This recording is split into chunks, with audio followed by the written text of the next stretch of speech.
بسم الله الرحمن الرحیم. د خیبر ترجمان ټلویزیون درنو مینوالو کتونکو السلام علیکم. سنگر خان ما او باور لرم چې روغ جوړ او خوشاله به یې. ګرانو کتونکو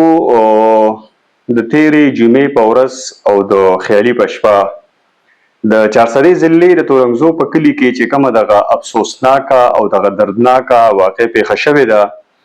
د هغې په حوالې سره د سره څو خبرې کوم. زه په خپله باندې هلته کتلی یم، هغه خلکو سره میلاو شوی یم، نو د هغوی نه چې کوم ما معلومات ترلاسه کړي دي چې آیا د دې وجوهات څه او د دې کې غفلت له چا له طرفه شوی دی، نو په دغه ټول باندې در سره خبرې کوم. اول خو د دغه واقع په باره کې ووایم چې دغه ځای کې سکول دی او د هغه سکول چې کوم باونډري وال دی نو هغه په یو کور باندې راغلی دی، لاندې یو کور دی په هغې راغورځېدلی دی او په هغې کې یو خاندان ټول چې په هغې کې درې ماشومان دي، یوه د 8 کالو ماشوم، یوه د 10 کالو ماشومه ده، یو د 8 کالو ماشوم دی او یوه د 8 میاشتو ماشومه ده او د هغوی مور پلار په دې واقع کې شهیدان شوي دي.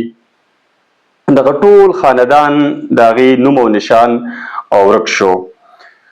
زه په خپله باندې تللی یم،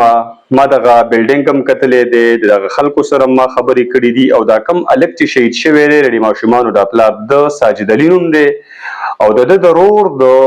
امجد علي سره ما خبرې کړي دي. هغه ویډیو زموږ په چینل باندې موجوده ده، تاسو هغه کتلی هم شئ. دا سکول په یو ډیر کنجسټډ ایریا پاپولیشن کې دی، د دې نه ګیر چاپیره کورونه دي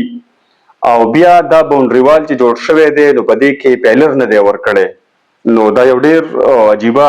سوالیه نشان دی چې په داسې یو ځای کې بلډینګ کنسټرکټ کېدل دي او بیا د هغې کې پیلر نه دی ورکړی. دویمه خبره دا ده چې په دغه د دې بلډینګ په کنسټرکشن کې چې کوم مزدورانو کار کړی دی، هغوی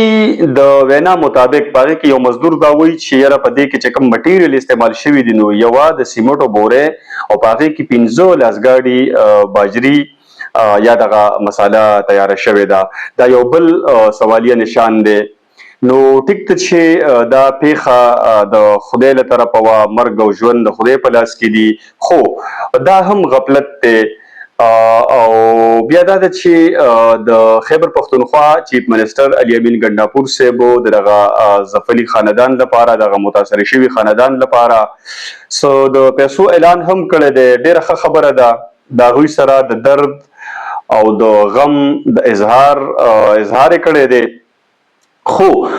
ګنډاپور صاحب صرف په پیسو ورکولو باندې ستا ذمواري نه ختمیږي. ته د دې صوبې چیف ایگزیکټیو یې او دغه متاثره شوی خاندان، دغه ټول د تورنګزو خلک، دا ټول پښتانه او د دنیا په ګوټ ګوټ کې چې چا ته دا د درد او د غم دا پیغام رسېدلی دی، هغوی ټول ستانه یوه مطالبه کوي چې دغه بلډینګ کې پیلر ولې نه دی ورکړلی شوی، بیا په دغه کې د ناقصه مټیریل ولې استعمال شوي دي. نو د دې انویسټیګیشن پکار دی او چا چې هم د غفلت کړی دی نو هغوی ته دې سټریکټ سزاګانې ورکړلی شي. دا نن یو خاندان ختم شو، داسې دا د خیبر پښتونخوا نه بلکې د ټول پاکستان د سرکاري عمارتونو او د روډونو همدغه حال دی. اول خو یو ځای کې روډ جوړیږي نه، که جوړ شي نو 6 میاشتې پس هغه بیا د هغه خپل زوړ حالت نه نور هم خراب شوی وي. دویمه خبره دا ده چې دا خلقه د سینیټر ایمل ولی خان هم ده، دا خلقه دغه په حلقه کې راځي، هغه له پکار دی چې په دې باندې اواز اوچت کړي او دا مسله په سینیټ کې هایلایټ کړي او دغه چې څوک دي چا چې په دې کې دا غفلت کړی دی، چا چې په دې کې کرپشن کړی دی، د پیسو د بچت لپاره یې کوم دا ناقصه مټیریل استعمال کړي دي، پیلري نه دي ورکړلی شوي او چې دغه خلکه د انصاف په کټهره کې ودرولی شي او دغه خلکو ته سزاګانې ورکړلی شي. ډېره زیاته مننه، خوشحاله اوسئ او کور هم ودان.